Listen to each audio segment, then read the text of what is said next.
Short film అంటే మామూలుగా ఏదో చిన్న చిన్న కథ, చిన్న చిన్న సన్నివేశాలు. కానీ సినిమా అనేసరికి చాలా ఉంటుంది. యాక్షన్, ఎమోషన్, రొమాన్స్, యాక్టింగ్ చాలా చేయాలి. అది లవ్ స్టోరీ అంటే ఆల్మోస్ట్ సాంగ్స్, రొమాన్స్ అలాంటివి ఉంటాయి. సో అలాంటి రొమాంటిక్ సీన్స్ చేసేటప్పుడు ఫస్ట్ టైం మీకు ఎక్స్పీరియన్స్ అంటే ఇంతకుముందు సినిమాలు ఏం చేయలేదు కాబట్టి ఏమైనా నర్వస్ ఫీల్ అయ్యారా? ఫీల్ అయ్యానండి. భయం వేసింది. వరంగల్లో ఒక జస్ట్ చిన్న షాట్, కింద పడిపోతుంటే పట్టుకుంటారు అంతే హీరో వచ్చేసి. సో భయం వేసింది అక్కడ. యాక్చువల్గా కింద మొత్తం రాళ్ళు ఉన్నాయి ఫుల్గా. మీరు అందుకు భయపడ్డారా? సో హీరో పట్టుకుంటున్నాడు అని భయపడ్డారేమో దానికి కాదు, రాళ్ళు మీద ఎక్కడ పట్టుకో వదిలేసి కింద పడిపోతే దెబ్బ తాకుతుంటుంది. సో దానికి భయపడ్డారు అనమాట. ఓకే, అక్కడి నుంచి మీ అమ్మగారు అమ్మో నా కూతురు ఏమవుతుందని చూస్తూ ఉండండి.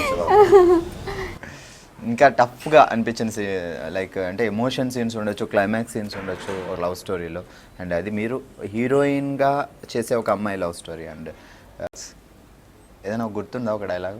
ఉందండి. చెప్పండి ఒకటి. ఆగండి, యాక్షన్ మీరు యాక్షన్ చెప్పండి. సరే, ఆయన ఇప్పుడు షూటింగ్ మొత్తం ఆయనే యాక్షన్ చెప్పారు కాబట్టి మేము చెప్తాం. Okay, ready, action. రోజు నువ్వు నన్ను చూస్తూ మౌనంగా ఉంటుంటే అది నీ మనస్తత్వం అంతే అనుకున్నాను.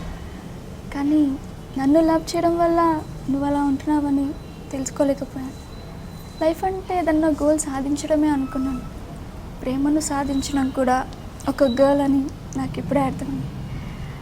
నువ్వు పరిచయం కాకముందు ఒంటరిగా ఉండాలనిపించేది, కానీ ఇప్పుడు నీతో ఉండాలనిపిస్తుంది. Wow, super.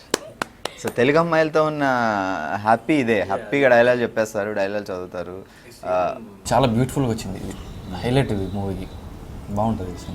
నాకైతే నచ్చింది. ఫస్ట్ డైరెక్టర్కి తను అనుకున్న సినిమా వచ్చింది అంటే అక్కడ సక్సెస్ అయిపోయినట్టే. సో మీ పాయింట్ ఆఫ్ వ్యూలో మీకు నచ్చిందంటే ఆడియన్స్ డెఫినెట్గా నచ్చుతుంది. చాలా మంచి మ్యూజిక్ ఇచ్చాడు. నేను చాలా టార్చర్ పెట్టాను మా దాన్ని అసలు. యాక్చువల్లీ ఒక్కొక్క ట్యూన్ కోసం 10 ట్యూన్స్ రెడీ చేశాడు అతను. ఎందుకంటే లవ్ స్టోరీ అనగానే ఫస్ట్ మనకి సాంగ్స్ హైలైట్ కావాలి.